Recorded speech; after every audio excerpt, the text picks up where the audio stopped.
Okay, no worries. Good morning, everyone, and welcome to the Change Podcast. I am your host, Nicole Harvick, having a little trouble with my voice, but we are going to get through this. I have an amazing guest today. This is a coach who helps her clients by setting unbreakable boundaries. And I know that's been something with me that when I learned that I can just hone in and do something, not look right, not look left, just go for it. This is what this lovely lady's going to help with. Her name is Erin Anderson, and I would love to welcome her to the Change Podcast. How are you, Erin? Great. Thank you for having me, Nicole. I really appreciate being here. Oh, I'm so glad. I'm so glad you're here. And I think this is such an important topic. And Yeah. I know a lot of times that there might be a catalyst for the coach that brought them into this line of business. Was that with you? Yeah. Oh, yeah. Okay. Oh, yeah. Oh, I bet there's a story there. And maybe you can tell us a little about your background and Sure. what made you so passionate about helping other people.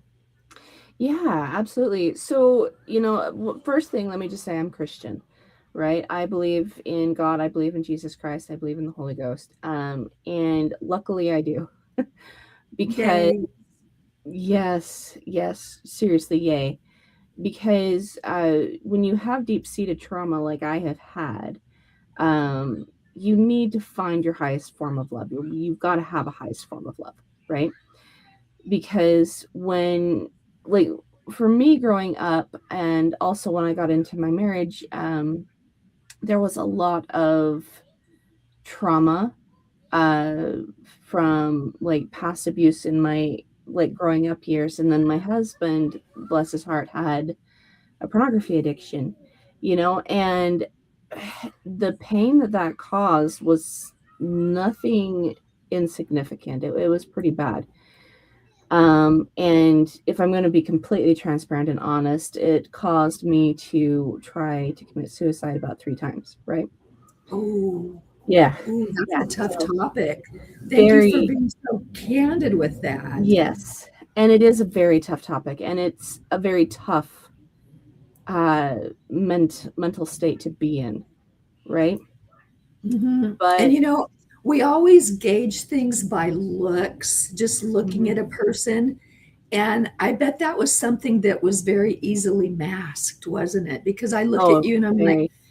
she's so pretty, she's Oh, pleasant, and no one sees the inside, do they? no, they really don't. And I will tell you, like, full honesty, that's not something I struggle with anymore. And I'm gonna Okay. get into why, right? But uh it got to a point like one day, I at this point I've got 6 kids, by the way, just so you guys Ooh, know. Yep. Yep, you 4 are boys. brave. You are a brave lady. Well, thank you. I love them. My kids are awesome, and I honestly can say I have 6 of the cutest and bestest of buddies. What is the And age? I'm I just mean, curious when you have 6 kids, how do you like make room for, okay, we're ready for the next? yeah, you know what? That one wasn't always planned. I've got a Okay. couple I've got a couple that just kind of showed up, but they're 18, almost 19. Okay. 16, 14, 12, 7, and 5.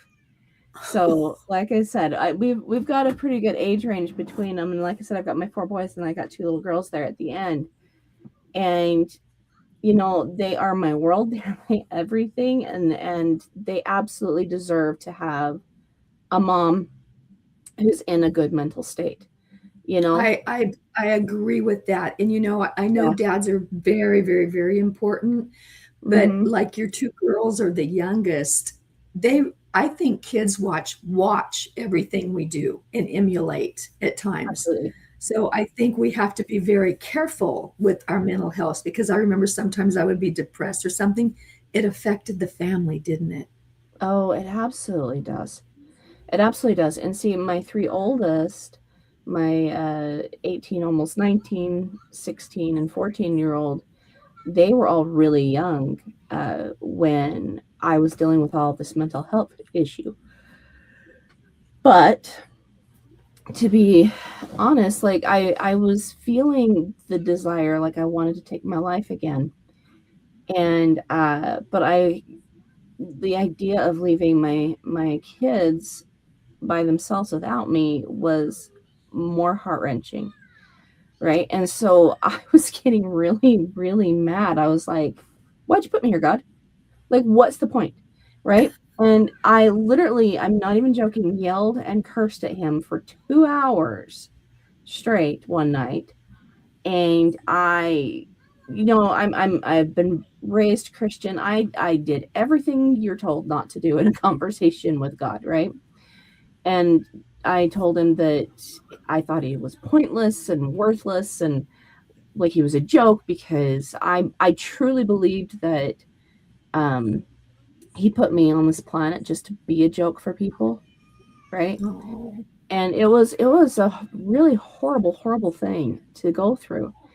And I had tried therapy. I had tried so many things. I was taught to cope with it, right? And at the end of those 2 hours, I just heard this still small voice that said, "Are you sure you've done everything you could do to heal?" Well, that set me off for another 2 hours because I was really offended at that point, and I yelled and I you screamed, were still mad. right? Like it was so perfect. Like like looking at it now, I can see like he was like, "She's not done. She's still got more," right? And he asked me that question because he knew that that would trigger me enough to get the rest of it out. And Wow. by the end of those 4 hours now, and by the way, my family didn't wake up because I was yelling, I was screaming. Like this, that in and of itself was a miracle. So Um, this was in your house with your yep, kids. yep. In the middle of the night, my kids were all asleep. My husband was asleep. Um, they didn't wake up. They didn't even know that I was going through this. No idea, right? And so they were all still asleep. They hadn't heard a thing. And by the end of those 4 hours of my tirades, like I was literally on a tirade. And by the end of Wow. those 4 hours, I again heard that voice come back and say, "Okay, if you're ready to heal, I'll show you what to do. Give me your will, and I'm going to lead you through it." And I Wow. thought to myself, okay, well, what else do I have to lose? I feel like I've lost everything already. And, that again, that's not a good mindset because I had so much to live for. But I felt like I didn't have anything, right? And over the course of 18 months, he taught me what it looks like to heal. And he Wow. taught me who I was, that I wasn't this poo-poo peon kind of a person. And I know that gives an image, but that's not who I was. That's what I had been led to believe. Mm. That's not who I was. And when he taught me who I was, what he had actually created when he created me, that was the most humbling experience I've ever been through. It's something wonderful to be in awe of him, but to be in awe of yourself because of him, that's a whole different ballgame. Wow. And Erin, why did he create you? What did he I'm fascinated by this story. What did he tell you? He, she, I don't know that it's a Yeah. gender, but Oh, no, no, no. I truly believe it's a he, right? Like I do believe that we have a Heavenly Father. I believe we have a Heavenly Mother. Like we have a heavenly family, right? Father, mhm. mother, brothers, sisters, etc. But he taught me that I was here because he needed me to help people heal from the exact same thing. We cannot help people that we don't understand, I right? truly, that's probably one of the most important things anyone can say Mm-hmm. because what I went through, when I look back on what I went through, which was years of a narcissist, years of, Yeah. being put down, cheated on, and I got to a point through forgiveness and self-love that I look at it now and I say, that didn't happen to me, it happened for me so Yep. I can help others. And Yep. I Exactly. think you must feel that pain inside of you to help others navigate theirs. Yeah. So I love that you're telling people this. Yeah, absolutely. Absolutely. And you know, I look at what I went through and it was nothing insignificant. It was some pretty severe stuff. And now I look at it and I'm like, you know, had I not gone through it, I wouldn't be in this chair right now helping other people.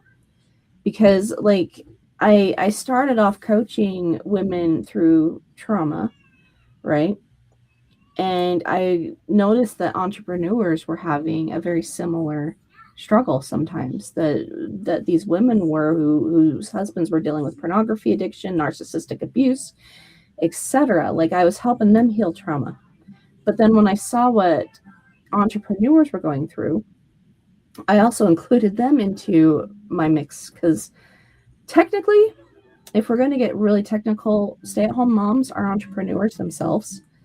They might not be bringing in a paycheck, but if you have an area of work, which is your home, you are planning, coordinating, your children are your products that you put out into the world, right? You stay-at-home moms, they are absolutely in every sense an entrepreneur too. This is why Yeah, women are so good at absolutely. entrepreneurship. I love that you Right? say the children are your product that you put out into the world. Mm-hmm. So what you put into them is going to show on the outside, isn't it? Absolutely. It absolutely does. It absolutely does. I've never And heard it put that way, but it's beautiful and perfect. well, I truly believe it, right? Because I see mental health struggles literally in children and parents and grandparents, like neighbors, aunts, uncles, like it's all around. And the more mentally healthy we can be, like we truly do raise an unbreakable generation. And you know, that's kind of where this unbreakable boundary comes in. Because as I started coaching, like I said, just not just women whose husbands have dealt with pornography addiction, I started like also coaching entrepreneurs, and I started noticing across the board this really interesting thing happening. Right? I never once talked to them about money. I was talking Mm-hmm. to them about like mental health, and I was talking to them about like what was happening in their nervous system, what was happening in their brain, what was happening in their amygdala. Like we were talking about relationships with their highest form of love, and you know, explaining like what is the highest form of love. That's what we were talking about. And once they started actually healing, not just coping, I don't want coping, I want healing, right? Once they started doing it, what was really interesting is anything that they had invested with me, they almost doubled or tripled without me ever talking Wow. to them about money. And I thought to myself, I'm like, there's something here, right? There is absolutely something here. And so I started diving into it, and I started finding this idea about the unbreakable boundary, like who we say we're going to be and how that transmutes into money. And I'm going to get into this in just a second, because when when we're talking about boundaries, we often are told that they're like the wall that we put between us and another person. And it's no wonder why there's a lot of confusion and a lot of guilt around that. I've had a lot of uh, entrepreneur and coach friends that are really confused about the idea of boundaries. I even had one who would coach his men through pornography. Like that's what he did, and he did a wonderful job. But the one thing him and I really vehemently disagreed upon was this idea about boundaries, because he thought boundaries were bad and you shouldn't have them at all. Right? That was his philosophy. And if you believe that a boundary is the wall you put between you and another person, and you build walls around yourself, I would agree with that. That's Mm. not what a boundary is. A boundary is not what happens between you and another person or what you set between you and another person. A boundary is 100% about who you choose to be. And this is part of the reason why when God showed me who I was, that was huge, because there was such a discrepancy in what I thought I was to what he actually created. Right? Wow. That's And very so, powerful. yeah, it really, really is.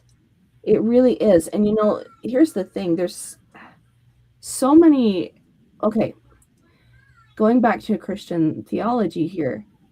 Um, if I believe in a savior, Jesus Christ, if I believe in God, I believe in a heavenly mother, I believe in those things. I also believe in an adversary. Okay. And I don't Mhm. even give the dude a name, like, like whatever. I don't care. Right. But in the scriptures, in the New Testament, it talks about when Jesus Christ had fasted for 40 days and 40 nights. And Mhm. the adversary came in and tempted Christ.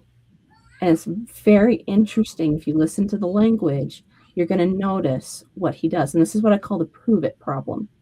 I was stuck in the prove it problem. If you really are the Son of God, prove it. Prove it to me.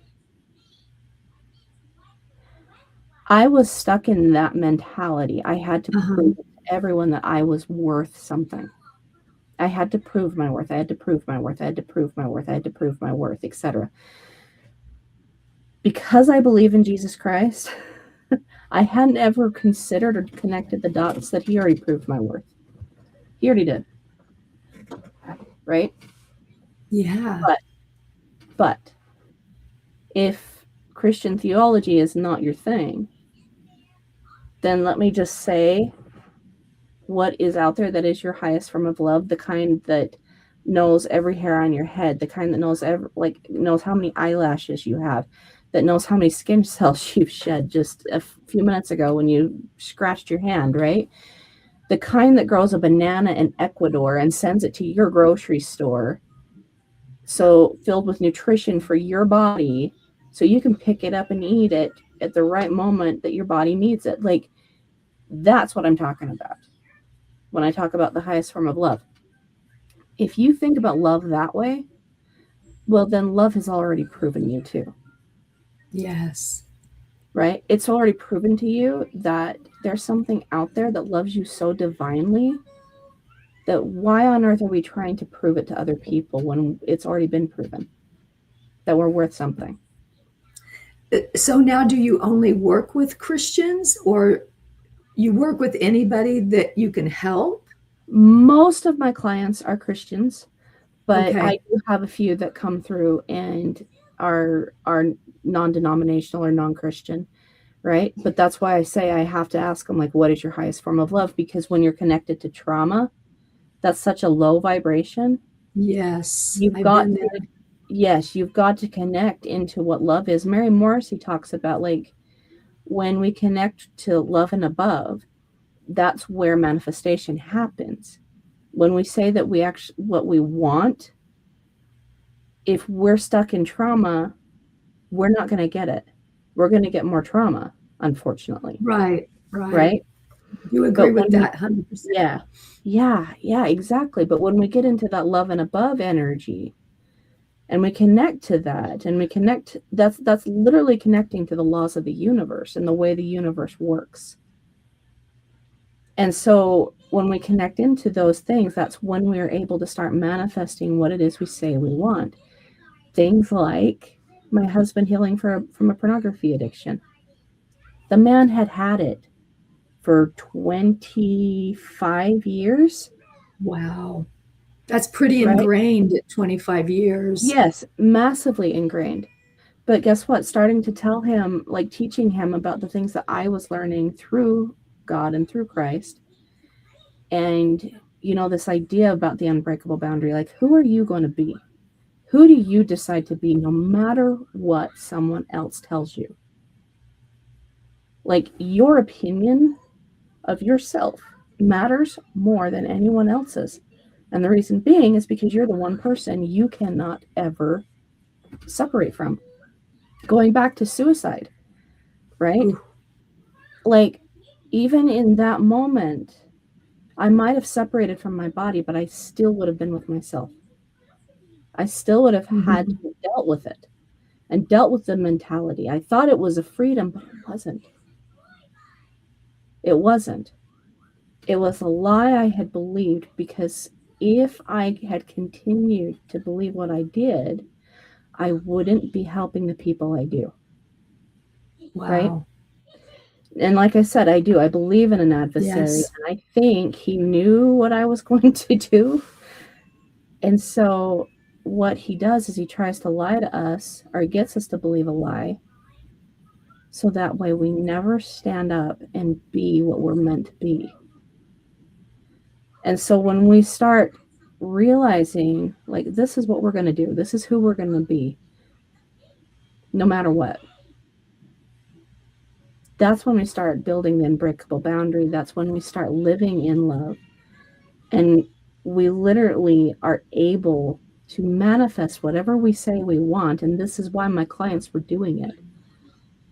Have you ever noticed that the language between what you say you want in money, worth, change, gratuities, gratitude, Oh, interesting. it's the same language you use in your self love? Wow. And how important is self-love? Because I didn't even know I could love myself. I Mm-hmm. didn't know that was a thing. It's like I love my kids, love my dog, love my friends. It never Mm-hmm. dawned on me I could love myself.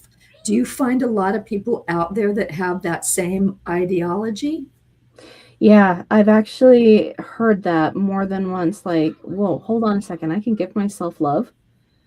Yeah, absolutely. And, they're worried about that because they're like, oh, well, that sounds really narcissistic. And I'm like, a narcissist does not love themselves. They actually really do not like themselves at At all. all. At all. People who love themselves also hold themselves highly accountable, right? Yes. We don't say we don't run from struggle. We don't run from accountability. We welcome accountability. We welcome ownership. We welcome these pieces into our lives because we know it forges us. We know, like, we trust ourselves with the hard. Like, that's what self-love does. But in narcissism, I kind of look at a narcissist a little bit like there's someone who is standing out in a ginormous crowd. There's people everywhere, and they're butt naked. Okay, in the center, everybody can see them, and all they have is this itty bitty little hand towel to cover themselves. And they're sitting here like, "Don't look here," right? But then their backside is completely exposed. Then they Exposed, break it yeah. up, right? And they're like, "Don't look here." And now the whole lower half is exposed. Then they put it in the back, and like they're sitting here constantly moving this hand towel to say, "Don't look, don't look, don't look."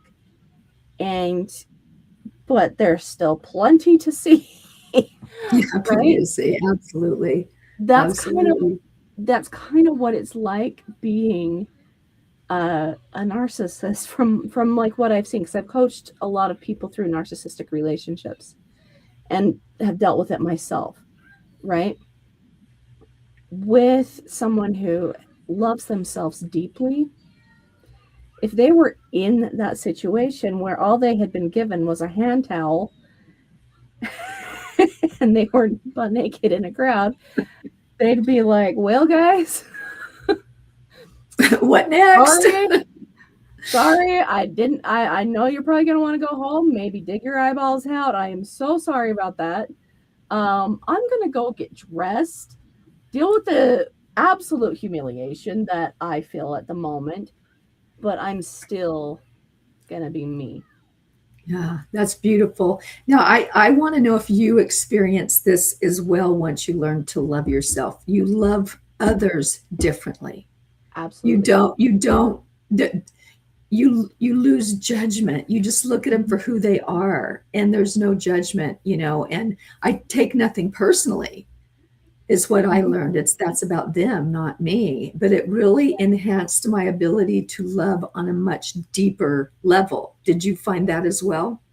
Yes, as a matter of fact, one of the first lessons that God taught me in my healing journey was this idea of the relational tiers. And I'm talking about, like, you know, top tier, second tier, third tier, fourth tier, not the kind that we cry, right?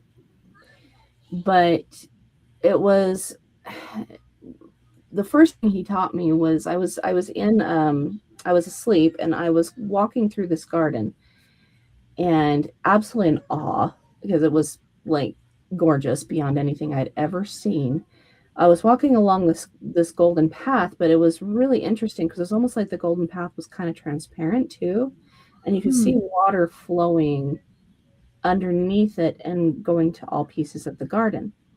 And as I followed the golden path and tripping over my jaw because, it was hitting the ground with how cool this was, um, I came to a clearing, and in that clearing was a garden fountain. And it was four tiers. And the top tier was flowing into the second tier, which flowed into the third tier, which flowed into the fourth tier, and it pumped water back up into the top tier. And so it was this cycle, right? And I heard this voice that said, "Do you understand what it is you're looking at?" And I said, "I'm looking at a garden and a beautiful fountain." And the voice says, "Do you understand the meaning of it?" And I said, "No." And it began to teach me, and it said that the top tier was our relationship with God, or our highest form of love. Okay. This is, like I said, again, what loves you in that universe that knows every hair on your head, right? And once we have a relationship with that and we understand how well it knows us, and we have that type of relationship that flows into the second tier, which is our relationship with self, we have to be able to have a relationship with love in order to understand ourselves in a loving way. Without it, we have judgment. Mm, Absolutely. Right? right. Judgment is the absence of love, it's the absence of honesty. We're not being Ooh, honest with I ourselves. need to write that down. Yeah, it is. It's the Yeah, absence of love and it's that's the absence of powerful. honesty. And when we're dealing with judgment, we are absolutely You're living. told that, right? Yeah, absolutely. Absolutely. And then when we learn to love ourselves the way that our highest form of love loves us, then we can turn around, we can see our children, our spouses, the people around us, and even further, like we can see other people in love too, right? Because now we have it. We have it. It's a new filter, it's something we can see people with. And from there, we can see how we can serve the world. We start understanding why we're here, and that flows into our relationship with abundance. And from abundance, which is the biggest tier, by the way, and from abundance, it pumps water back up into the top tier as gratitude. Wow. Gratitude A for life. continual flow, right? Yes, it's an absolute continual flow. So every single one of these relationships is very important. But I had to ask, I'm like, why is the God tier the smallest one? Like, you would think that that would be the biggest, right? And the answer came back, because he loves to give for every single drop of water we put in with him, he loves to give 90 back, Wow. right? And Yeah. I was like, oh, that Okay. that actually makes sense if you think about love in that way, that with every drop we put into love, we get 90 back, right? So we're always abundant. Mhm. So Absolutely. abundant. That is absolutely amazing. And we're almost out of time, but Mhm. before we go, I want you to give some golden nuggets that you have, because you have tons. Yeah. But Thank you. what can you say to have someone like that is having depression or whatever? How do they start their journey?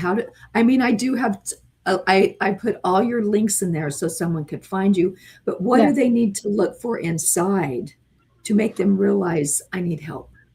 So, if you are dealing with depression, anxiety, etc., first and foremost, realize that that is your nervous system and your emotions talking. Your emotions are the voice of your self compassion, and they are the bridge between your conscious and your subconscious. They're just trying to get your attention. Doesn't mean that what your emotions are telling you or what you're gaining from your emotions is true. They're just trying to get your attention to something. Wow. Okay. So powerful. Yes. So So powerful. don't believe everything you understand in an emotional state. It takes 90 seconds for an emotion to burn chemically out of the brain. And so if you sit there and just breathe, don't re-trigger it, don't think about it, just breathe for like a minute and a half, 2 minutes. You'll notice that the emotion will kind of calm down for just a second. The next thing I'd want you to ask yourself is what is actually true? And I'm not talking about the truth that the world will teach you. I'm talking about the truth that that highest form of love wants you to know. Because something that loves you will never tell you you're not worth anything. And if you have kids, this amplifies even more. If you love your kids, turn that love onto yourself for just a few minutes because that will help you understand. Like, if you look at your kids and all you see is absolute perfection, like, I get they're not perfect. Like, my 14-year-old, he's adorable, but man, he's destructive. But I think about him and I'm like, he is perfect to me, right? I don't need him to be different. I just want him to be his very best version of self. Wow. When That, we Yeah, that's some great advice you're giving, and it's so true. And for our audience out there, I want you to know I put many links to reach out to Erin, and you are just a wealth of knowledge. thank you. Um, and it's just, it's a logical sequence. And I always It is. like logical. It makes so much sense. But I want to thank you for being on today. You have been a wonderful guest. I've got notes. So I thank you for being here. And again, thank you for all this knowledge you're sharing with the world. Anytime. Anytime. Okay. Thank you so much, everyone. I will be back next week with another amazing guest.